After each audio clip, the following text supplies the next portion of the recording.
It is one of the largest Ukrainian drone attacks on Russia's capital yet. Moscow's mayor says close to 200 Ukrainian drones targeting the city have been shot down, but several have made it through. Moscow's largest oil refinery in the Krapivnik district appeared to take several hits. An explosion at one of the silos sent its lid flying into the air. Residential buildings have been hit too. Ukraine's President Volodymyr Zelensky has praised his military, calling the strikes a just response to Russian attacks. Oil refineries in Russia's Rostov region have also been targeted. Energy facilities have been under constant threat, with Kyiv hoping to incapacitate a major driver of Russia's economy. The attacks come as President Vladimir Putin begins a 3-day Russia-ASEAN summit in the southwestern city of Kazan. Moscow is hoping to expand its energy market in Southeast Asia. With the battlefield in Ukraine largely frozen, both sides have been trading strikes, hoping to ramp up pressure for any potential peace talks. And on Wednesday, G7 leaders meeting in France pledged continued support for Ukraine and pressure on Russia. Kyiv has invested heavily in long-range drones capable of striking far from its borders. Ukraine has said it wants Russians in Moscow and elsewhere to feel the consequences of war at home. Freddie Akar, Al Jazeera. The White House says the U.S.-Iran deal is now in effect after both President Trump and Iran's president signed it remotely. The White House Deputy Chief of Staff posted this video online last night showing the president signing the memo of understanding ahead of his dinner in Versailles with French President Emmanuel Macron. Now, a tracker from marine traffic shows vessels sailing into the Strait of Hormuz. Pakistan's prime minister, who mediated talks between the two sides, said last night Iran is immediately reopening the vital oil route. He also said the U.S. will lift its naval blockade. Now, key points of the memo include the immediate and permanent ending of military operations on all fronts, Iran's affirmation that it will not develop or procure nuclear weapons, and the commencement of 60 days of negotiations to reach a final agreement. However, President Trump says this 2-month time frame is not an absolute cutoff. Do you see the 60 days as a hard deadline for final agreement? No, I don't. No. Could take longer. So you could extend. You could extend this phase. I don't view it as hard, no. You don't think of it as a hard No, deadline? just as long as they're behaving, I really don't care that much. And take a look at this. For the first time in months, the average price of U.S. gasoline has fallen a fraction below a cent below $4 a gallon. But it's still about $1 higher than the average gas price when the war with Iran began.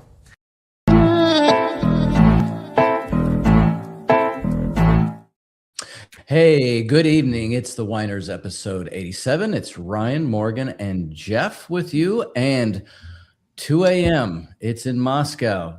Stas, so glad to have you here with us. We have a lot to talk about. Of course, you've got a lot going on, Russia, Ukraine. However, we're going to talk about the Iran deal and President Trump. Before we do, Stas, are you drinking with us today? Yeah. I'm having a beer. A beer. Okay. Oh, okay. right. Okay. An It's adult beverage. a blonde Belgian ale, but it's Russian made. It's pretty good. Yeah. Heavy. That's good. That's good. How about you, Jeff?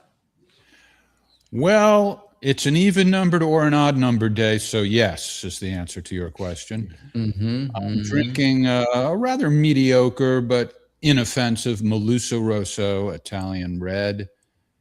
It's advertised as your everyday drinking wine, which is a nice way of saying it's not that special. But it's only 10. Yeah.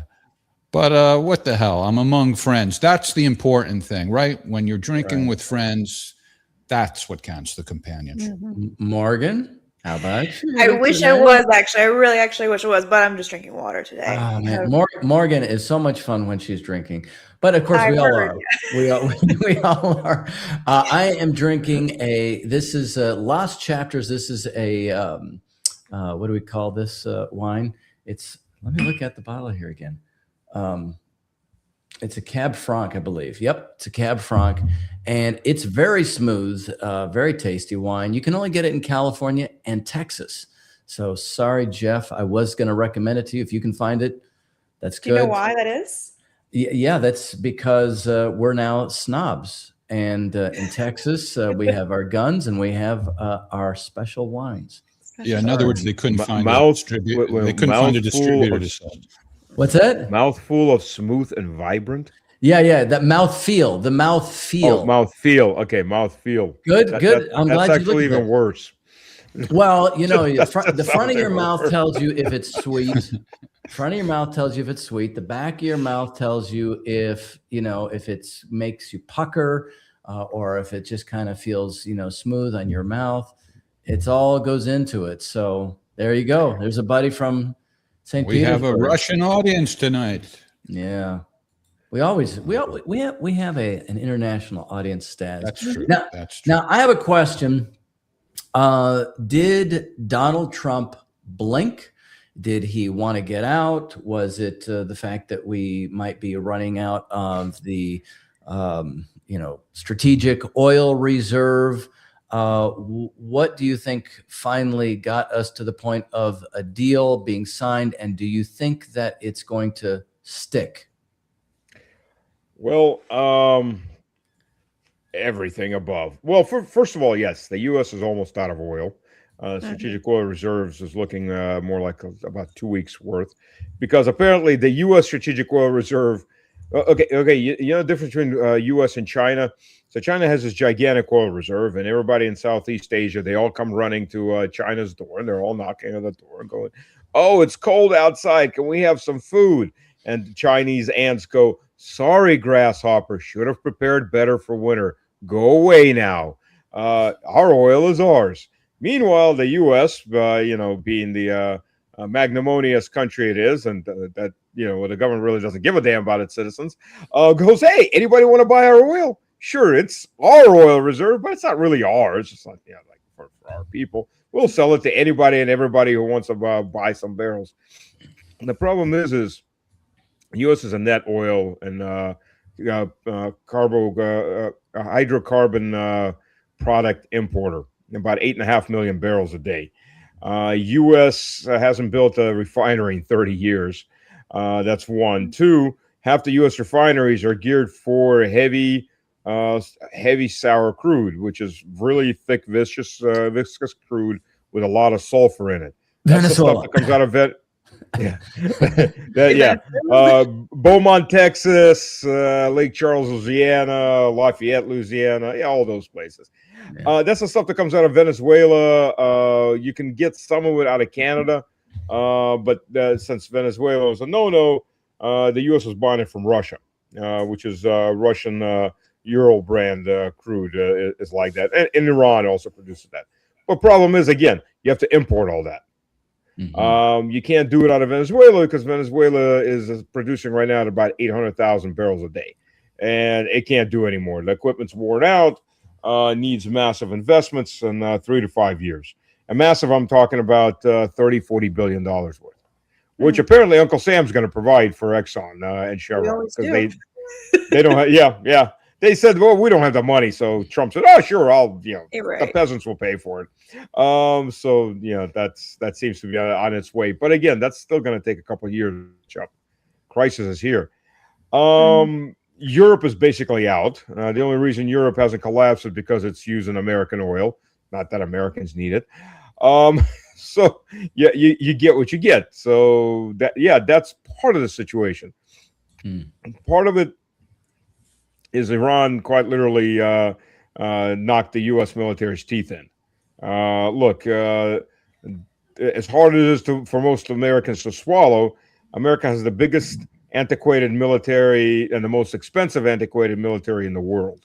Well, let's just hold on a second. Now, let's just remind people you were a U.S. Army officer. It's not like you're just saying this from afar and you're talking out your ass. You were in the military here. Maybe you want to connect that. Why you know? I can't still talk out of my ass, but it's but yes, I am former. I did spend 11 years in the U.S. Army. The the number one antiquated antique that is mandated by law to have 11 of is aircraft carriers. Aircraft carriers are pointless in modern warfare. And, I'm not the only genius around here. People have been saying that for a while, but now you get to see it in real life. The U.S. Navy spent this entire conflict mostly running around in circles somewhere in the Indian Ocean, trying not to become a reef. Meanwhile, soldiers are flushing down T-shirts and the ropes down the toilets to clog up. That's how 80% of Gerald Ford's toilets all of a sudden got clogged. And they started leaking shite out every porthole. And they had a mysterious fire that took 30 hours to put out. And the few videos that came out of it looked pretty damn damaged.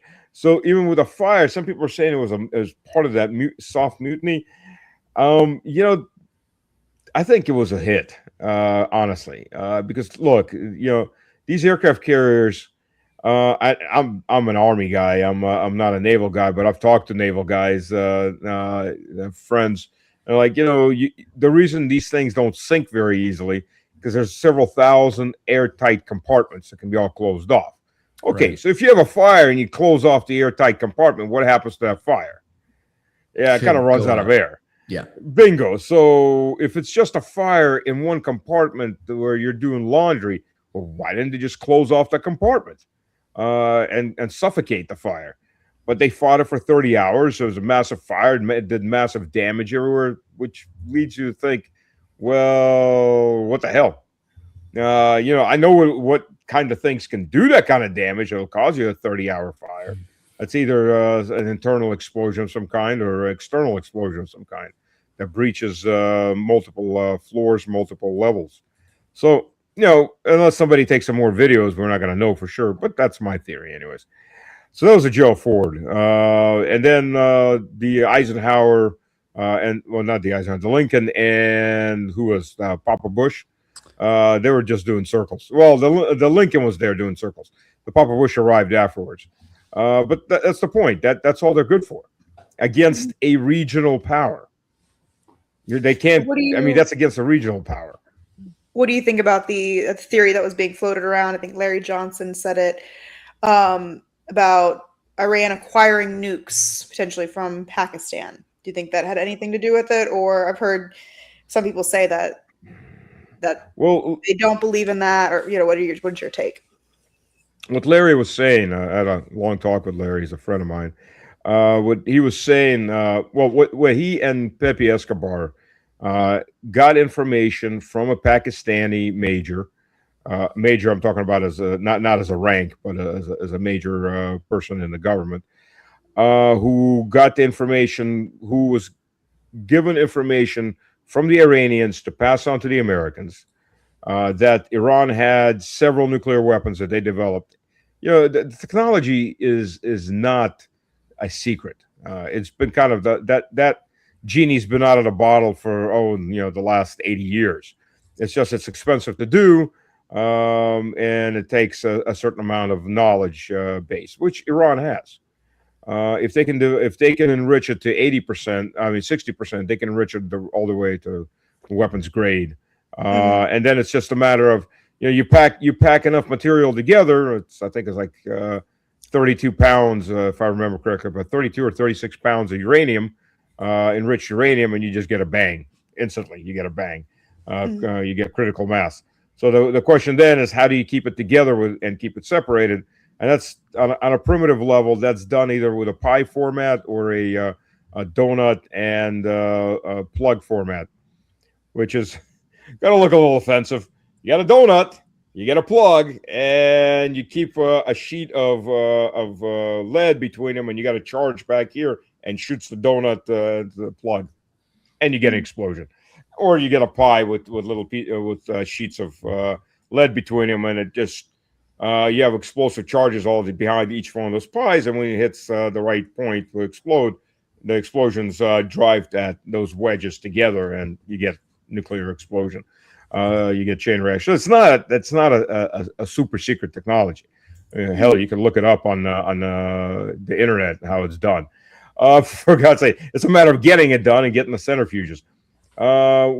So at this point, they said that they had several nuclear weapons, and they were willing to detonate one underground to demonstrate that they had a nuclear weapon, which would have been a massive embarrassment for Trump. I mean, a massive embarrassment. But he also says, it's one of his statements. He said, I like the people that are there now, and they're all good. So he's saying these kinds of, this kind of art of the deal thing. And then there's some other comments from J.D. Vance. I mean, Trump himself basically saying, Israel needs to take a back seat. I don't know if you have one of those, Jeff, handy, but I think it is telling that. Yeah, I have two clips. One he's saying how it's a win for the U.S., and the other he's kind of scolding Israel for not appreciating us. Which one you want to hear? This Israel scold, right? Yeah, since that's what I was saying. Yeah. Okay, here we go.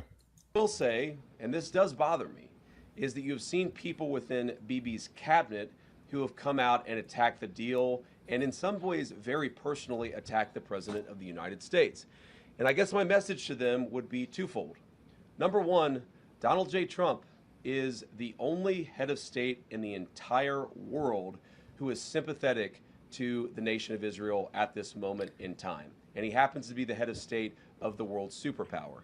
If I was in the cabinet of the Israeli government, I might not be attacking the only powerful ally that I have anywhere left in the entire world.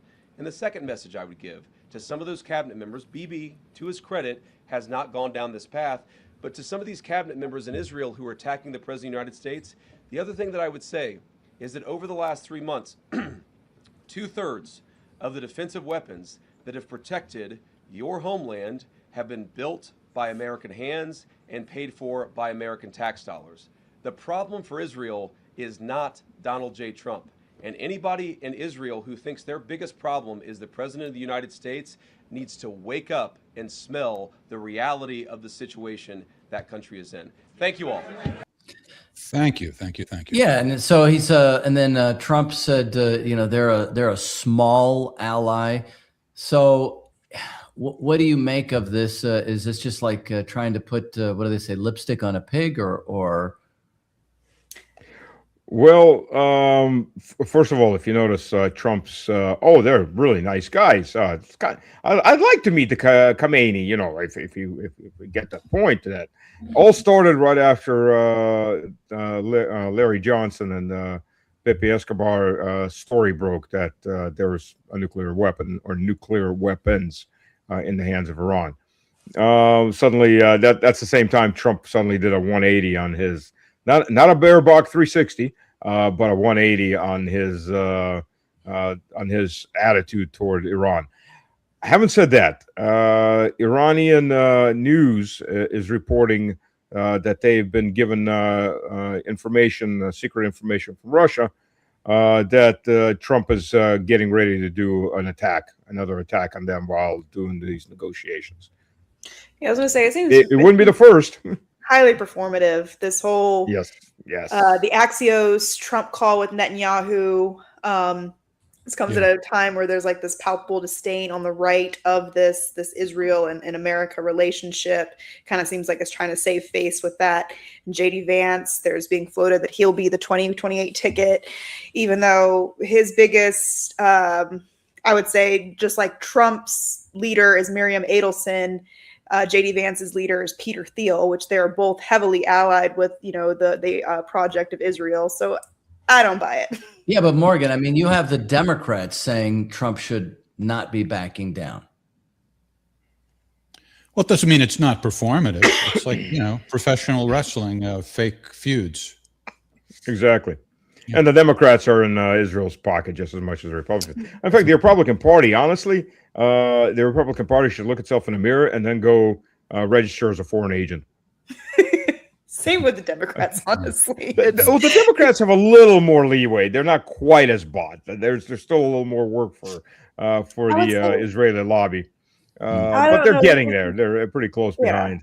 There's like a sense of respect in the egregiousness that I have when the right is this allegiant to Israel, whereas the Democrats do it with this tongue-in-cheek, we're bastions of civil rights, and we're gonna do the right thing, and then they'll fund weapons to Israel. Full of crap. Yeah, I was watching a video yesterday. It popped up on YouTube, and it was from one of these dispensationalist churches.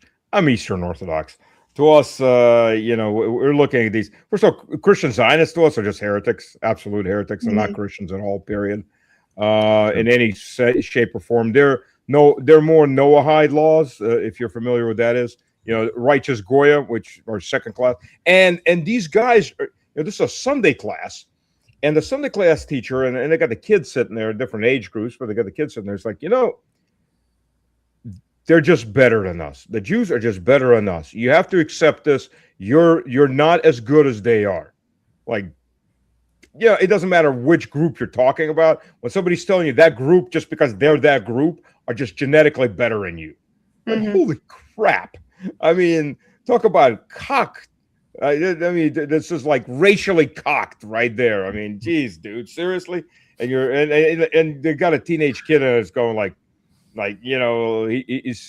doesn't want to accept that. He shouldn't accept that. I mean, my God, that is just past pathetic. But also that is absolutely well.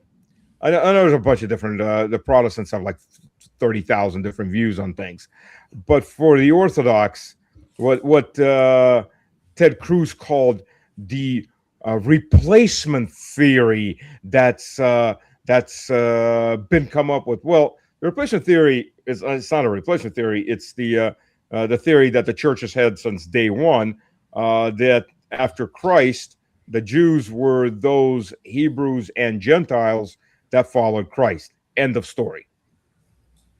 And Jerusalem, when they talk about Jerusalem, it's the heavenly Jerusalem. And the third temple is Christ, who the temple was torn down and rebuilt within 3 days. That is the resurrection of Christ. So there's no need for any third temple. Anybody that's building a third temple, or we got to have a third temple, is not a Christian.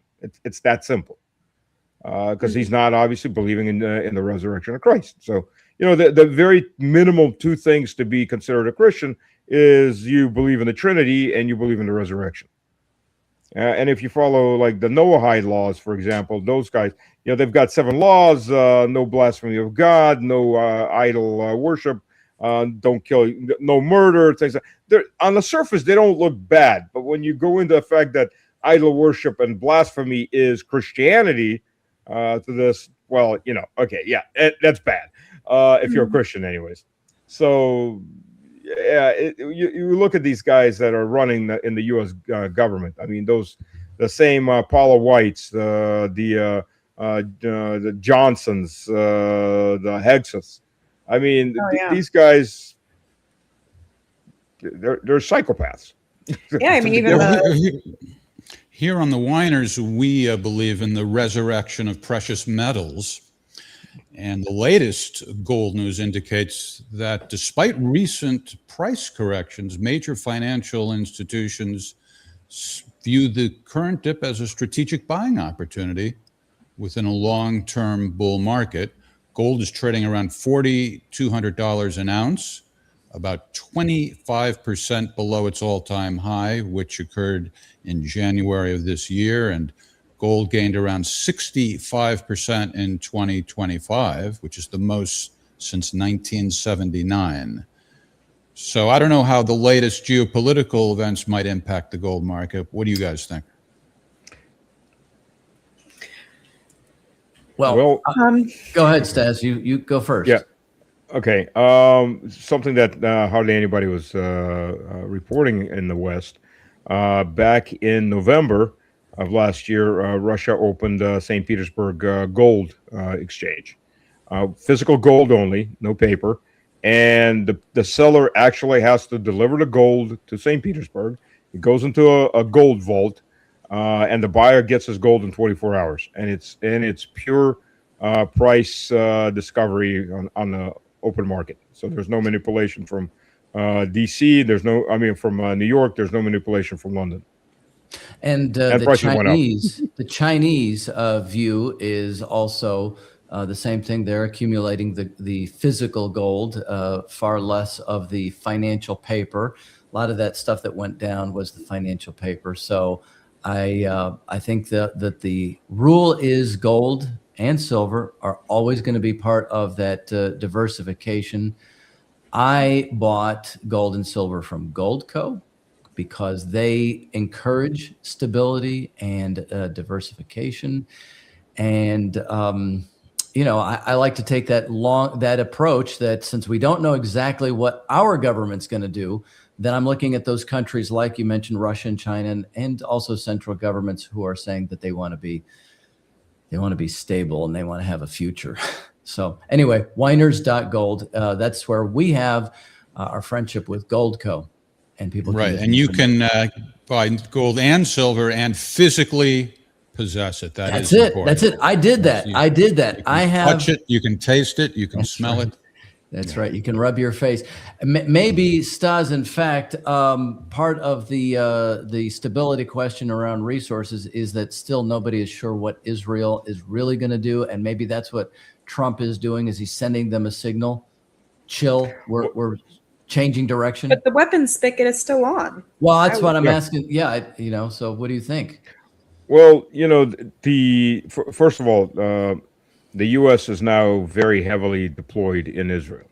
In fact, the Israelis supposedly were already bitching that their main air bases are just packed up with American planes.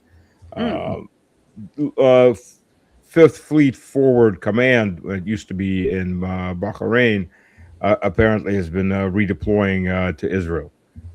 So it's not quite as forward. It's still in the Middle East, but it's much further back. The American bases, the reports are coming out. There's on the 13 bases, there are 288 structures that were either fully destroyed or heavily damaged. That's including headquarters buildings, port facilities, weapons depots, and so on. I mean, basically, they got whacked and got systematically destroyed. There was even some videos that are coming out of in Kuwait, because it's not that far from the Iranian border. There's a little bit of rock between them and the Iranian border. Drones flying around, and you're watching a video of the drone. From the point of view of the drone, it's flying around looking for something juicy to hit, and then finally takes a maintenance tent out, one of those permanent maintenance tents. So that the Iranians demonstrated that they can take out any American base in the region, which, by the way, now is massive pressure on Putin. Look, if the Iranians could smack all America around, why aren't we doing a whole hell of a lot more than NATO? Because there's not going to be a nuclear war from this. And we've got the tools. Why don't we just start taking NATO bases out all over Europe? And that's the pressure right now. If the Iranians could do it, why the hell can't we do it? We're a military 5 times bigger, if not more. So that's the point there. The Israelis, look, the genocide machine masquerading as a country is not going to stop. There's about 25, maybe 30% of the Israeli population that wants this over. That's a combination of traditional Jews that view Israel as a heresy. They were living there, and a lot of these guys, they said, we were here before Israel, we'll be here after Israel. And that's some of the more liberal, progressive Israelis that look at it and go, yeah, this is wrong. Doing the genocide is wrong. Everybody else as a society is in a group mental formation of psychosis, war psychosis. They want blood. Their biggest complaint on Bibi is he's not vicious enough. Bibi's, this is like having Bibi's biggest competitors are even further psychotic on the psychotic fringe than Bibi is. It's kind of like, so do you like your brown shirts or do you want your black shirts? Is the stormtroopers enough or do you need the SS? That's kind of what's your choice in Israel. How do you even deal with that? How do you even deal with that? Maybe the problem is his nickname. Am I the only one who thinks it's hard to hate a guy named Bibi? It sounds like even when you're criticizing him, like you're his pal when you call him Bibi. Yeah, that's true. That's not taking it very seriously, is it now? Well, Bibi. My buddy Bibi while we were drinking a beer, that little bastard. I told him, back the hell off. So, okay, fine. I'll have some vodka now. Oh, yeah, that's so staged. I mean, this just looks so staged. So that's the situation as far as I can see it in Israel right now. The Israelis, there's no way the Israelis are backing off of this, and they're not leaving Lebanon. And by the way, they're hitting Lebanon again. They're trying to exterminate the 4,000+ city of Tyre. They're literally destroying. Look, the last 2 American presidents that had any control over Israel was Reagan and Papa Bush. Reagan told when Reagan saw the pictures of the Israelis in Lebanon, in Beirut, which, by the way, there was no Hezbollah back then. When the Israeli invasion of Beirut, and Reagan saw pictures of dead babies and children, and he called up the Israeli governor, Yahad Barak, I think, was in charge. I don't remember which one. I don't remember exactly. But he told the Israelis, get the fuck out. And they did. This is genocide, get out. And they got out. And then Papa Bush cut them off. I mean, literally cut them off. Ended all shipments. They started back up when Clinton came in. And that, what's the most they've been cut off? Biden cut one shipment off, but he made sure they had plenty enough to cover that one shipment beforehand. So, 2,000-pound bombs that you kind of need if you want to fold a 10-story apartment building right down on its foundation and kill everybody in there, because supposedly somewhere a Hamas guy might have pissed on the side of the wall. Yeah, some of the neighborhoods in Lebanon look exactly like Gaza, and it's unbelievable. Now I know that. Go ahead. I'm sorry. Oh no, you're fine. You kind of brought it up. You said that you have Russia looking at striking NATO facilities. What do you think would transpire if that were to occur? You have this very palpable Russophobia that is coming out of Europe, that basically claim that he's the new Hitler. What do you think would transpire with that? You have this weapons armament kind of build up in Germany. So, how do you speculate that? I know we want to talk about what occurred also in between Russia and Ukraine as well. The European elites are so narrative driven. First of all, they're incapable of looking at anything but from their side, however limited mentally that side is. I guess too much inbreeding does that to you after a while, because a lot of those guys just inherited their positions. I mean, look, van der Leyen's greatest achievement as Minister of Defense in Germany was demanding that the infantry vehicles be widened so that 8-month pregnant women can still charge into combat. So this is the level of intellect we're dealing with for a lot of these people. And yeah, but you know what, Stas? I mean, like, I get what you're saying about Europe, totally. But the average Americans, okay, they are not hearing that stuff. They're not paying attention to that. In fact, I find that many Americans still don't even understand why this special military operation happened, because all they're hearing is, well, this is happening because Russia invaded. So that still is just replaying over and over and over again. And I think it might be useful for you to say something about that to clarify that for people. That's number one. And then number two, what you have is the media feeding frenzy over the events over the last 24 to 48 hours with the drone attack. And also the G7. I mean, what are ordinary people to think of seeing Trump and Zelensky together at the meeting and no Putin? Yeah. Okay, so I'll jump back. Let's throw in 5 more questions to make it even harder for you to answer. Yeah. No. Well, to start at the beginning, if we would go that way, there and then Ukraine was born, 1991. So Ukraine comes out of the Soviet Union, 1991, debt free, because Russia took all Russia was the inheritor nation of the Soviet Union. So Ukraine never had, by the way, it's a fallacy. Ukraine never had nuclear weapons. The nuclear weapons went to the inheritor nation, which was Russia, just like all the Soviet debt went to Russia, which Russia paid off. Ukraine came out in 1991 absolutely debt-free with a industrial base the size of France's, industrial scientific base the size of France's. By 2021, Ukraine was being compared to Uganda, at which point the president of Uganda came out and said, don't you dare compare us to those people. We are much richer than they are. 30 years of pillaging, of theft, of graft. It was just a hole in the ground. And by the way, Ukraine started selling weapons to anybody and everybody. The Soviet stockpiles from day one, because who cares? You know, we're making money. So Ukraine has been a corrupt shithole of a nation from day one. And you know, I tried to set up some business there for suppliers. Actually, I was looking for suppliers. When I was supply chain director in Cameron, Greenfield, and an office in Ekaterinburg, I was setting up local suppliers for our various manufacturing facilities around the world. And after about 4 days of bopping around between different supposedly major Ford shops, I looked at my metallurgist and said, okay, we're going home. Stopped off at my cousin's for barbecue, and then the next day we left because this is absolutely pointless. A lot of places were run down. Everybody was out to make one big deal and get the hell out. And, you know, they're ridiculously expensive because they thought that we were, as a Western corporation, we were fat and dumb. We may have been fat, but you don't get fat by being dumb.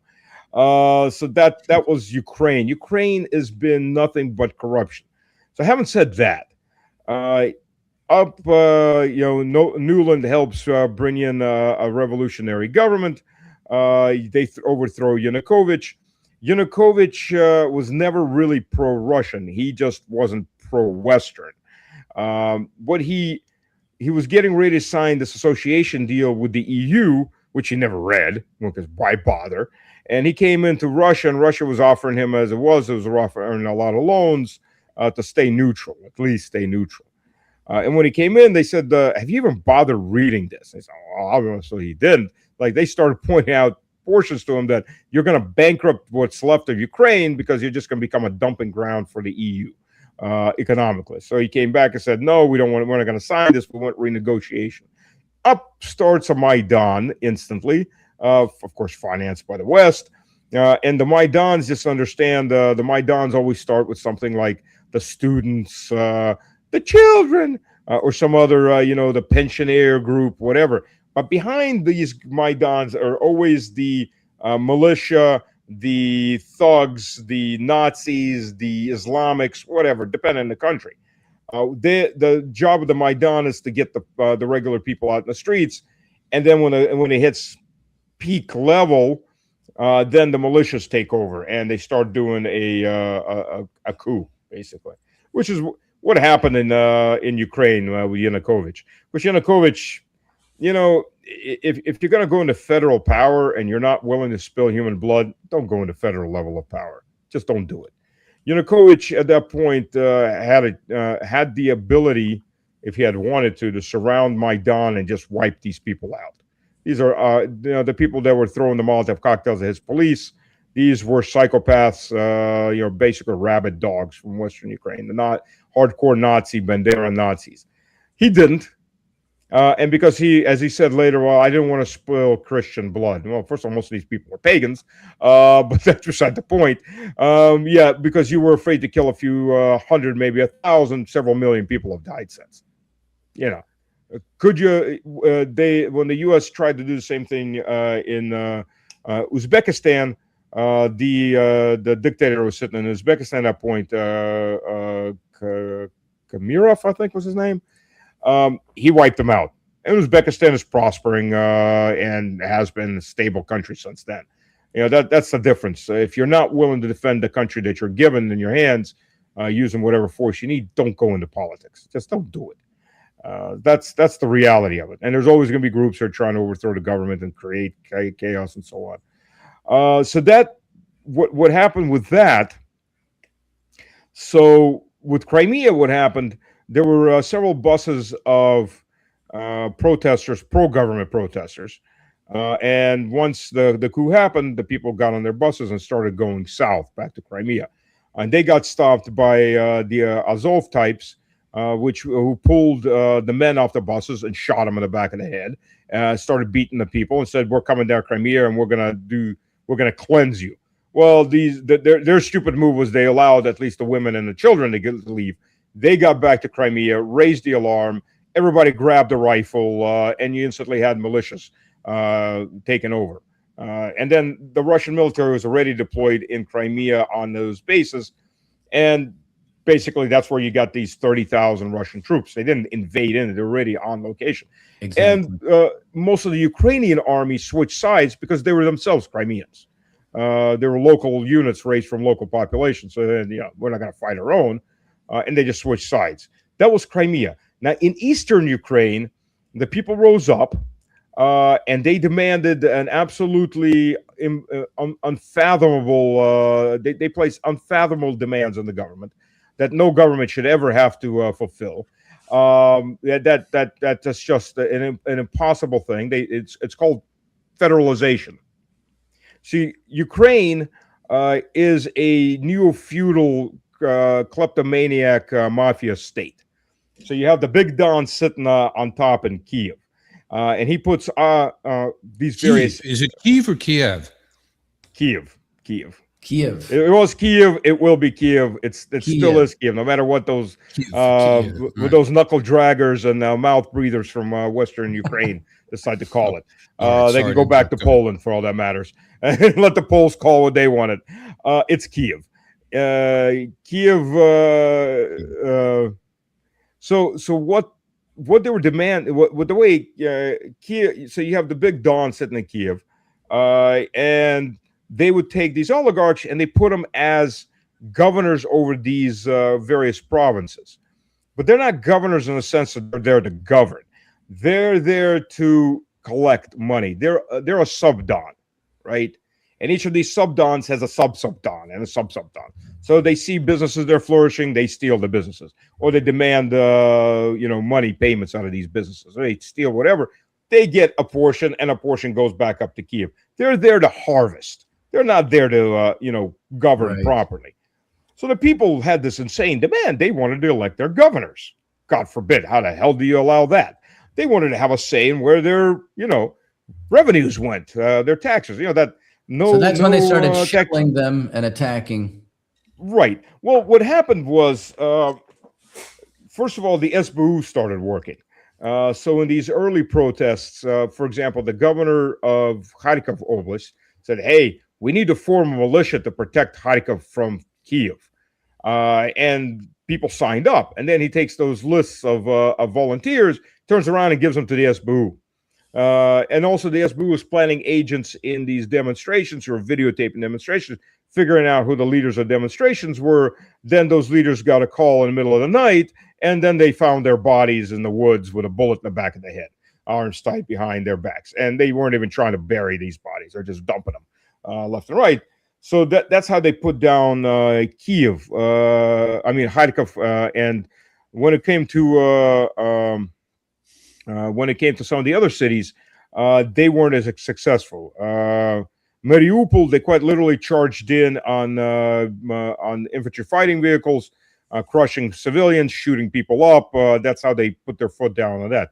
But at that point, you had a lot of volunteers in Slavinsk, which is one of the last cities that is now in that fortress, the last little bit of a fortress that the Ukrainians still have in Donbass. So in Slavinsk, they made a stand. The fighting started, and they bought enough time for Donetsk and Lugansk to organize.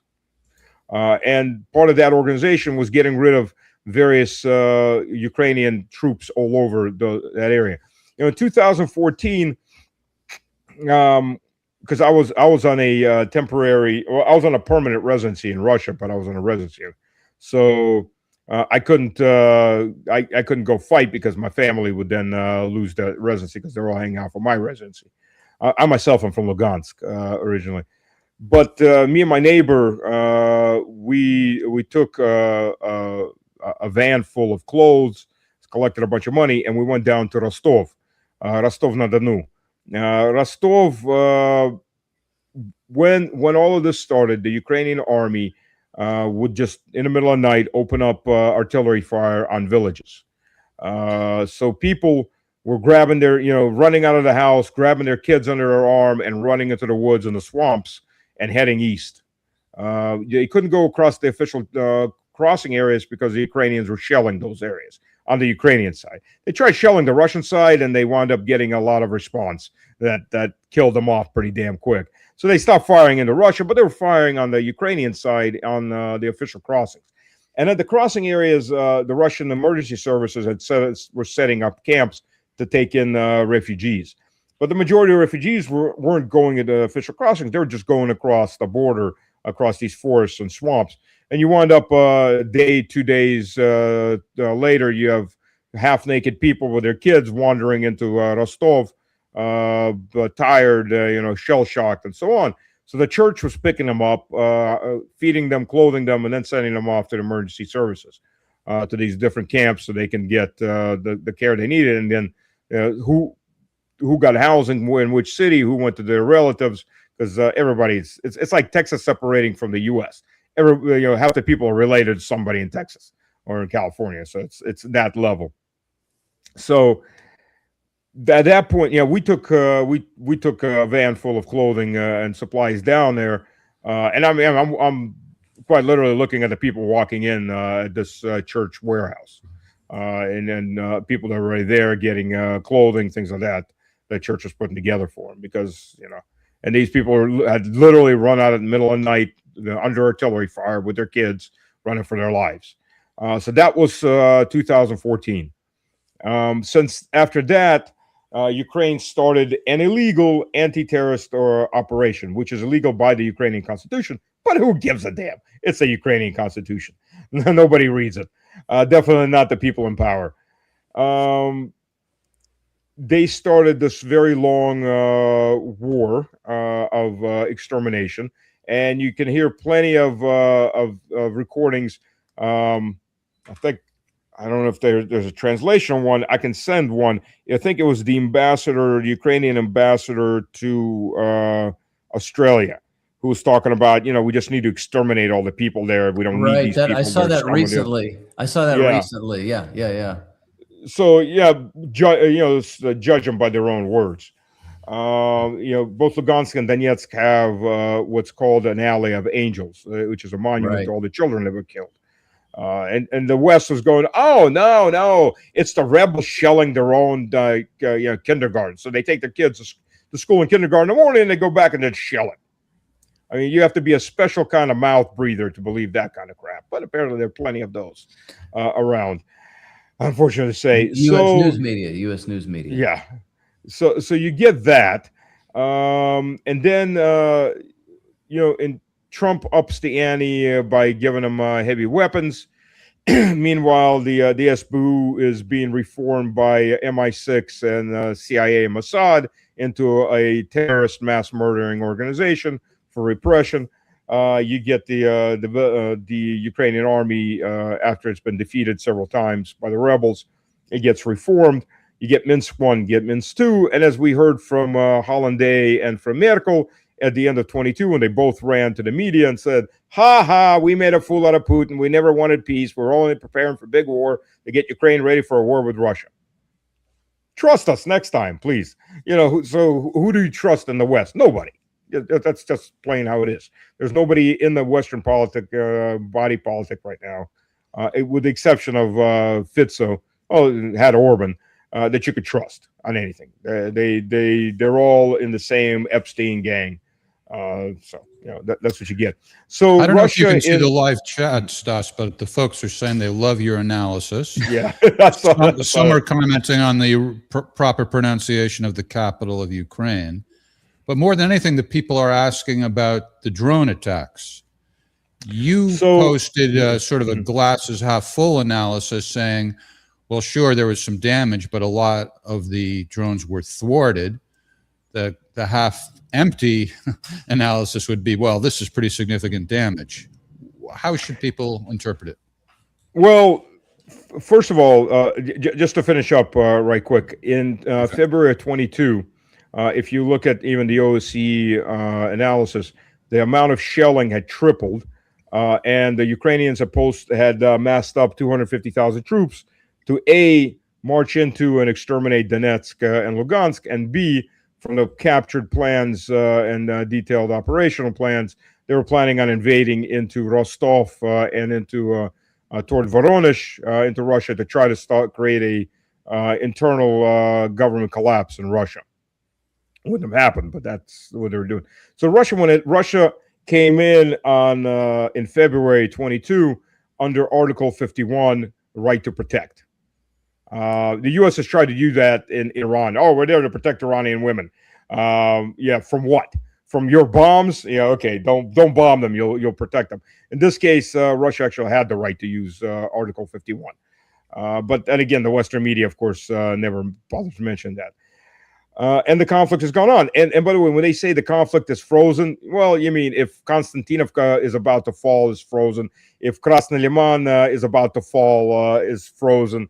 If Russian troops 5 kilometers from Dzержinsk, Kramatorsk, Slavinsk is about to fall, is frozen. If Russian troops coming up from behind, pushing through from behind, south to north, from Dobropolye toward behind Kramatorsk, the edges of that is frozen, then yeah. If Russian troops 5 kilometers away from Sumy and infiltrating through woods is frozen, then, oh well. And Aryakov in Zaporozhye is being surrounded from 3 sides.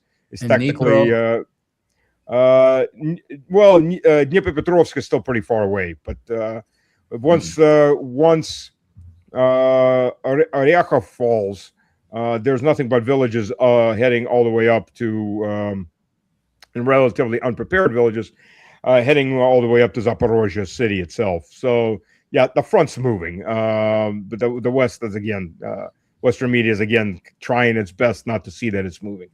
That's why it concentrates on anything but to say what's going on Konstantinovka and all these other areas. Ukraine has a better record of counterattacks, of taking territory and counterattacks than Russia does, but it can't hold it. And the reason they do take and land better is they don't give a damn about their casualties. They'll lose so many troops and vehicles grabbing a piece of land so they can photograph and do PR. They can't hold it. So once the Russian forces stop that advance, reorganize and start moving them back up, they can't hold on to any gains they have because they've lost so many troops. They just throw people away. In fact, there was an interesting little video I watched the other day. It was an interview with a Ukrainian veteran, and he's on the street in one of the Ukrainian cities, and he's being asked by media, "Would you be willing to go back and fight again for Ukraine?" He's like, "Hell no! I will never fight for this damn country." In fact, the country that I was one of the few survivors out of my company, but it wasn't just my company. They threw away our entire battalion just to get some photo ops. Mm-hmm. Battalions, you're looking at about 1,000 people, basically. I'm sure they didn't have a full-size battalion at that point, but at least several hundred to attack somewhere so they can get a photo op, and then they all get to die because once their photo op's done, they don't need these people anymore. They're extra. Well, I mean, the thing about Ukraine though is it seems like everything is geared towards the propaganda. Whereas people are upset, they're saying what Jeff has been saying. There's not the response that they would like to see coming from Putin. The former director of Russia analysis at the CIA just did an interview saying that the whole Ukraine winning thing, based on what you're just saying now, is not true. You had written that The Hague recognizes Crimea and Novorossiya as Russian. Everything around the Crimean Bridge, the Sea of Azov, they just basically said every argument is garbage. So, I mean, I couldn't find that except from Russian media. So how do you even find this stuff? It's not only in Russian media. You can find it in Indian media. You can find it in some of the Arab media. You're not going to hear pretty much from Al Jazeera, which is well. Let's put it this way: it's not New York Times. It's not in the Al Jazeera video we put at the beginning. The guy pronounced it Kiev. So much for that. So much for Yeah. them. Yeah, they're like Kiev or some other pronunciation they come up with. You What the Ukrainians are doing now is they've switched because they're losing on the battlefield, and no matter how much, I mean, this is the level of Ukrainian truth telling about the battlefield. 2 weeks ago, they started waxing romantically about, we may have to give up Mirograd, or which is Dmitrov. We may have to evacuate out of it. Yeah, they kind of got surrounded and got wiped out 6 months ago, but who gives a damn about time frame? They're now thinking about leaving that. Yeah, okay, sure. But that's how they run everything. About 6 months to a year later, they'll admit, well, yeah, I think we got our butts kicked there. Yeah, or it's not important. Yeah, but it's not important. Strategically, absolutely not important anymore. Yeah. It's a key town. We can't lose it. Oh, but it's not important anymore because, we already lost 80,000 men there, so who gives a damn? Look, the casualty rates are atrocious. They're on the level, for the most part, of what you get in a lot of these areas, of what you get when the colonial empires are fighting locals with spear chuckers against machine guns. You're getting about 7 to 10 to 1 casualty ratios off the Ukrainian side. A lot of it is due. Do we know that predominantly because of things like body exchange and then things like that? Yeah, that's part of it. But wait, there are excuses. Well, there's so few Russian bodies because they're advancing. Oh, wait, we just admitted they're advancing. Oh, that's partially true, but it is mostly from actual casualty rates. Yeah, I have a friend of mine. He got injured. He was an assault squad. He got injured, so he got transferred to battlefield evacuation. Well, what battlefield evacuation really means is battlefield cleanup. They're evacuating the dead once the battlefield's moved on. And he was in the Kupiansk area, and he's telling me, the front that they're evacuating, picking up corpses. It was pretty static for a while, and then the Russian forces finally pushed through. He said, I figured there'd be a lot of Russian dead. It's like, 10 to 1, tons of Ukrainians. And the Ukrainians, when you see these mobilizations on the streets, two things to understand. First of all, the reason they allow themselves to be filmed, it's advertisement.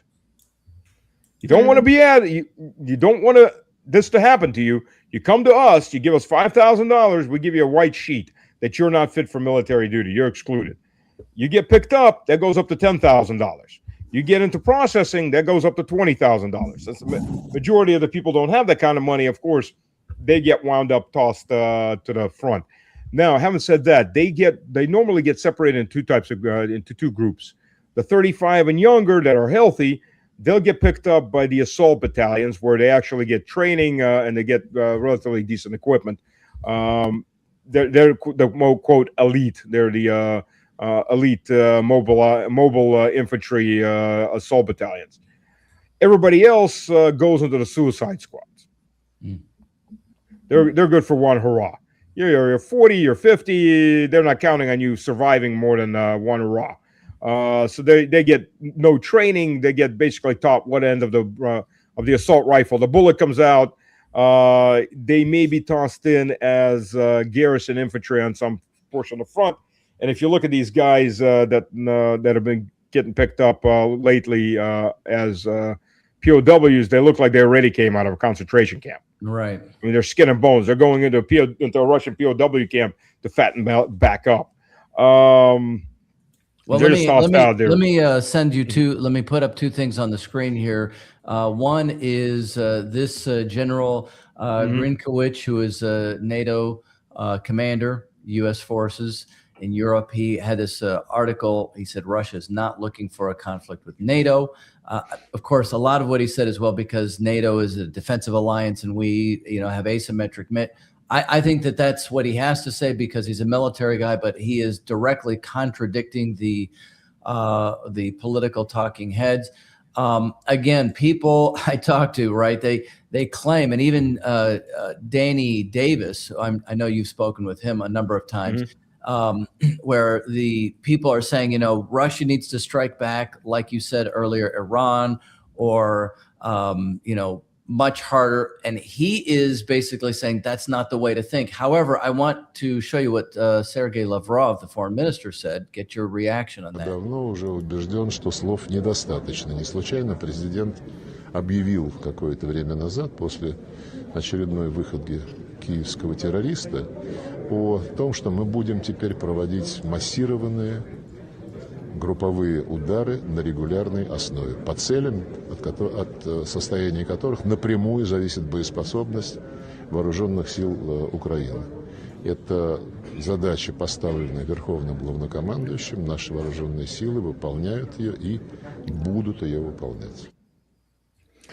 You know, look, as a combat officer, I'll tell you this. Should have been doing this in 22, 23. Is the Russian army capable of doing this? Oh, hell yes. The Russian military is more than capable of doing this. The Russian military is capable of turning most European cities into Gaza if they really wanted to, without nuclear weapons. The Russian military is also very constrained in what is allowed to do and what isn't allowed to do by the politicians. That's the simple truth of that. What the Ukrainians have done, first of all, when you see these explosions in a lot of these refineries, yeah, this is a video I just sent you. As you see, that's a drone flying, and that's not a accidental strike. That is a drone that's going straight for residential buildings. The majority of what Ukraine is doing right now is absolute terrorism. There's no other ways to put it. When Russian munitions strike Ukrainian flats, it's usually one of two things. He says Ukrainians, they'll put their anti-aircraft systems inside the cities. So it's a win-win on the PR stunt for them, no matter what. If they shoot up and they take out a Russian drone or Russian missile, it all comes down somewhere and probably on somebody's house. Oh, look, the Russians are firing on our buildings. If they miss, you know, nobody's canceled gravity. That missile's going to run out of fuel and it's going to come falling down somewhere again over the city. And again, they scream, see, the Russians are bombing our cities. This, with these drones, you see for sure that the Ukrainians are actually aiming at civilians. And they've, you know, they did that coming through Zelenograd. A friend of my wife was living in one of the buildings nearby that was struck, and they happened to videotape that. They're out videotaping the overflying drones. And the drone is just flat, looking right in the middle of the building. And these are, you know, these drones are brought in by mostly by human operators. They know what they're doing. So these strikes, what you see a lot of strikes on the oil facilities, what you see right there burning, that big lid flying off, is a storage bin for either oil or for processed product. Refineries are huge. If you've never been to a refinery, refineries are huge infrastructure projects. Refineries can go 6 to 10 kilometers in length. There's hundreds of kilometers of pipe. All the pipe is pressurized. It's valve controlled pressure. Everything's computerized. You hit a refinery, you hit a pipe area, pressure drops, computer closes the valves. That's it. You're not going to get a big fire. It's pretty easy to replace the piping. Sometimes you get damaged vessels. That may take a bit longer to replace, depending on which vessels are taken out and how big they are. But overall, you're not looking at serious damage. Well, how should Russia retaliate? Most of the people in the audience who are sympathetic to Russia are frustrated by what they consider to be Putin's tempered response, let's say. And we get this all the time and ask the inspector with Scott Ritter, too, not from Scott, but from the audience. What is he waiting for? Somebody just said. How should Russia retaliate? Well, you know, just to finish up real quick, when those storage tanks get hit, because they're the ones, the reason they aim for those storage tanks is they make a nice picture for the West. Look, there's a huge flame. There's a lot of smoke. They're just allowed the pipes going in and out. They shut off, and they're allowed to burn out because they're relatively easy to replace. They make a big flame, but they don't make a lot of damage. That's why you get these refineries are back up and running almost instantly afterwards. But that's what they aim for because that makes that big explosion and that big smoke. Not going up. militarily effective, though. No, they're not. But Ukraine has switched totally to. I mean, look, just this week, yesterday, the Ukrainians struck a Belarusian bus that was just left Belarus. Was in Bryansk. Bus full of kids from a football team, killed the coach's wife, injured two other adults and 4 children. A week and a half ago, they took out a bus that was at night. You can see that there's all of this is on CCTV. CCTVs are everywhere. These cameras are everywhere these days. Every store has a camera going. You know, it's just as widespread as everywhere else. So you get a lot of these videos. You see the bus is just driving down a city street. It was an overnight drive from Moscow down south, and the drone strikes the bus, murders 8 people, injures 11 more out of 46 people were sleeping. They took out 2 teenagers, or they're not even teenagers. Well, I guess they are 12 and 13 years old on a bicycle.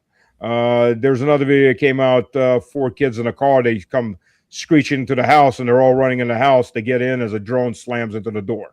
Luckily, they got the doors closed. Nobody was injured. And so on and so on and so on. There was a video from yesterday in Belgrade where an FPV drone takes out a truck driver in the middle of the city that stopped at a red light. Just slams into his front window. So this is Ukrainians are terrorists. This is a terrorist organization, terrorist country, and so is the West, because the Western politicians are just as guilty. Look, you know, if I go to my neighbor and I train him to shoot, and I put a gun in his hand and I aim him at my other neighbor and I tell him to go pull the trigger, I am just as guilty of murder as the guy that pulled the trigger in any court of law. The Western leadership is just as guilty, which, by the way, the U.S. Congress is part of that Western leadership. Let's be honest. U.S. Congress just gave $9 billion. U.S. doesn't have decent schools, has broken railroads, has 3 derailments a day on average, but they can give $9 billion to Ukraine, a good chunk of which will come back to their pockets. I guess it's time to build new McMansions in Maryland. They're making a bunch of money. Everybody's making money. Who gives a damn that people are dying? Surely nobody in Washington. Morally culpable, too, not just legally culpable, morally. Exactly. The U.S. government is just as deep into this war as it ever was. Trump is lying through his teeth. We're not providing them as much. Well, no, yes, you are. You're just, quote, selling them to NATO for money that NATO doesn't have. And by the way, you're 50% of NATO. So, and military intelligence from the satellites and, you know, Starlink. And that's becoming a big problem, too, because Russia figured out how to, they're using domes, jamming domes to block Starlink in large areas. They got jamming trucks. That just started coming out in mass production. And Russia's got its own Starlink system going up. I think they've got like 32 satellites up, and they're pumping them up every month or so, another 16 satellites. Which means, by the way, when the West, in its love of democracy, blocks the internet for protesters in London and in Belfast or in Paris, they can now get on the Russian internet and keep going. Two can play that game. At this point, the Ukrainians are in full terrorist mode. But look, this is a situation we're in right now. So the West, Europe in particular, has gone into the mode of mass manufacturing of these drones, these airplane-type drones. What happened in Moscow today, for example, is, as you can do to any anti-aircraft system, you can overwhelm it. If you pump enough targets in, they will run out of missiles sooner or later, and you, at least between reloads, you can get some amount of munitions in on target. So for these larger drones, I mean, some of these drones are up to 4 meters long. So, you know, they're 12 feet long drones. They're relatively large drones. They're built in Europe. They're not built in Ukraine. Ukraine's incapable of building all this. At the most, Ukraine can get a kit and put it together. Slap the wings on, put the engine in. All of this is being built in Europe. Russia's got the targeting. They've been warned. The Europeans obviously don't give a damn. They ignore it. They don't believe anybody will strike them. Russia's got one of two choices at this point, as far as I can see it anyways. Either Russia strikes all of these facilities and then risk conventional war. Okay. Or we diddle around, and what will happen eventually is the system will get overloaded on a large scale. We've seen what happens then. They go after the early warning radar systems. They go after they've already gone after one time after the strategic bomber wing of the nuclear triad. They'd probably go after submarines in port if they have a chance. So now you get what? Russia and every other nuclear power except the U.S. and Israel have a second strike doctrine, which under normal circumstances, that second strike doctrine is in effect. U.S. and Israel have a first strike doctrine. Mm-hmm. It's one thing when you have your early warning radar systems up and everything's up and running. So if somebody is psychotic enough in Washington to decide to do a preemptive nuclear strike on Russia or on China, whomever, they see it coming and you're assured of mutual destruction. It's another thing if you're a nuclear power and you're now blind and the guy on the other side has a first strike doctrine. Nuclear logic dictates what? Strike with everything you have and strike now. Because tomorrow or the next 5 minutes, you may not have anything left. So the pressure on the government is going to be to exterminate North America and exterminate Europe. So we're either in a conventional war or we're in a nuclear war. That's the only two choices we are going to have. Probably by summer's end, maybe by mid-fall. That's going to be one of the two choices. Well, so let's go for the conventional war. So, but the point is, but from President Putin and his holding back up to this point is because he sees that this actually could go nuclear. That's a question actually, but then I also look at some of these voices who are saying, Karaganov, for example, is saying that you can take this up to that level and not cross that threshold. Is that accurate? Or do you see it that way? Or do you disagree with them? I wouldn't. I think Karaganov is more on the extreme side, obviously. Though I'll tell you this: no American president is gonna sacrifice Portland for Paris or Rochester, New York for Rotterdam. It's not going to happen. No American president is going to go in a nuclear war for Europe. You know the American saying for Europeans: Eurotrash. Yeah, no American president is going to sacrifice American cities for Eurotrash. That's just the reality of it. Whether Europeans understand that or not is a secondary. But Europe is constantly beating the war drum. For example, you had General Newman, who's a 4-star Luftwaffe. Yeah. General said, "Yeah, we're ready to strike. St. Petersburg, Moscow, Kaliningrad, Crimea, and the Kola Peninsula. With what aircraft? I'm not quite sure, but yeah, we're ready to strike all over Russia. Of course, yeah, sure, you could do that. And just to understand that the moment you lift off and you're picked up on radar and you start to strike, you're going to have counter strikes coming in a whole lot stronger than anything Germany can handle. The war drums are beat constantly every single day by the Europeans, who are too inbred and ignorant to understand that some of these people really do want this war. They're foaming at the mouth morons. Another big group of them are just grifters. But you can grift for a while, but sooner or later you get pulled into all of this. I don't think they honestly realize that they're in neck deep. Look, this is how ignorant most of these people are. And I'm not just talking about the politicians. You talk to the Finns. So the average Finn is now hyped up on a Call of Duty and old war movies. And I'm going to be the super sniper. And the Red Army is going to charge into my garden. I'm just going to kill hundreds of them. Yeah, that's it. That's how we're going to fight. Yeah, the Russians are coming. You start talking like, look, you know how the war is going to go with Finland? We're going to close the border. And we're going to use standoff munitions to, one, wipe out those bases. whoever's sitting there, Finns, Americans, whomever. And two, we're going to take out your port facilities. We're going to take out your electric power plants. We're going to take out your heating facilities. We're going to take out your sewage. We're going to take out everything that makes life habitable in your country. And then winter comes. And by spring, half of you won't be here anymore. Welcome to modern warfare, gentlemen. This is not 1939. And for some of them, you can kind of see the gears start turning. Oh, shit. Yeah, oh, shit. We will exterminate you through winter by wiping out everything that makes your country habitable in the forests and swamps and minus 30 degree, minus 40 degree winters. Because Finland was never heavily populated, and it cannot survive at the population level it has now on the food it can grow, which is very limited, and on the heating supplies, which is wood. So, if you want to play this game, this is how it's going to be done. The German underground gas supplies, yeah, we have an Oreshnik for that. And everything else we have an Oreshnik or some other missile for. Just start destroying the infrastructure, deep in strikes. If you want to play this game, that's how the game is going to be done.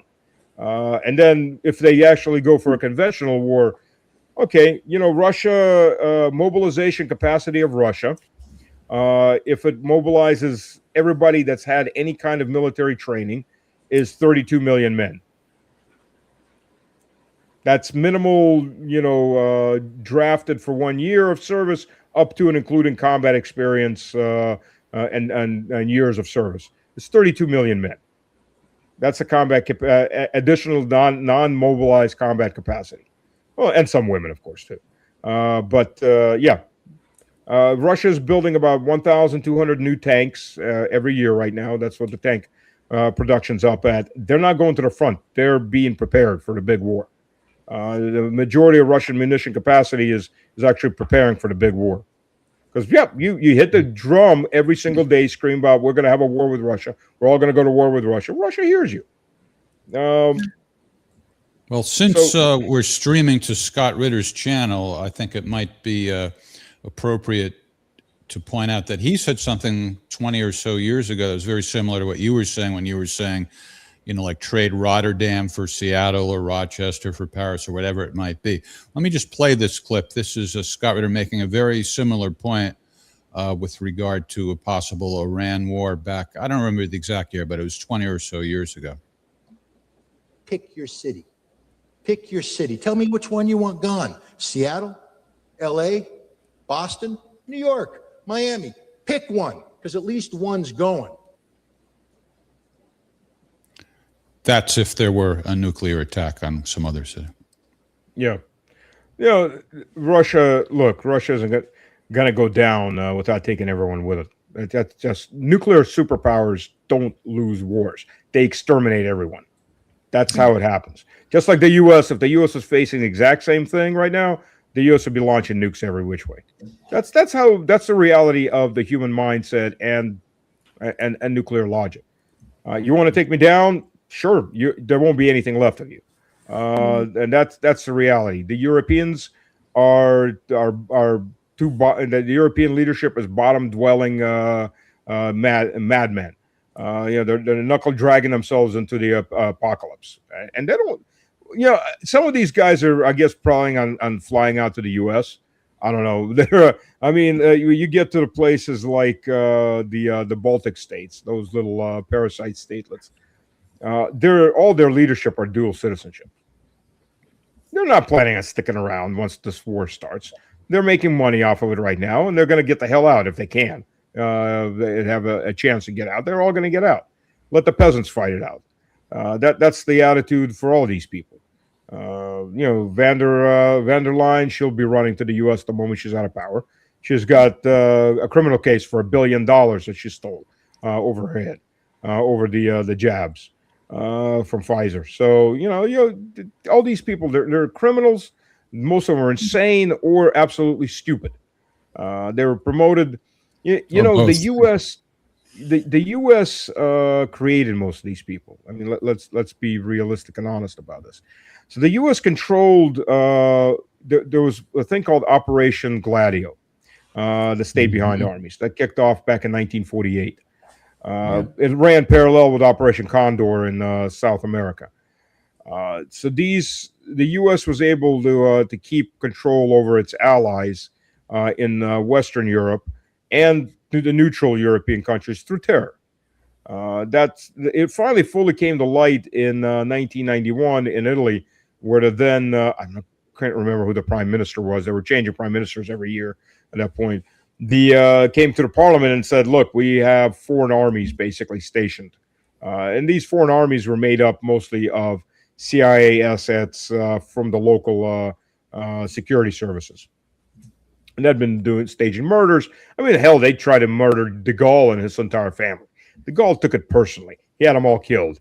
And then France left NATO and told NATO headquarters to get the hell out of Paris. And that's how they wound up in Belgium. So this is one way. But the longer term was they were growing a new class of politicians. And these politicians are now in power. These are the people that are owned by BlackRock. These are the people that are owned by Goldman Sachs. These are people owned by the Rothschilds. These are the politicians that were growing specifically for the roles that they're in right now. And they're in those roles. And they're doing the vassal work that needs to be done for their owners. So this is the people you have in power. There's a Russian saying, gold sinks to the bottom, shit floats to the top. This is what we've got in Europe. All the shit floated to the top. And it's stinking pretty damn rotten right now. These are the people that steal elections on a regular basis.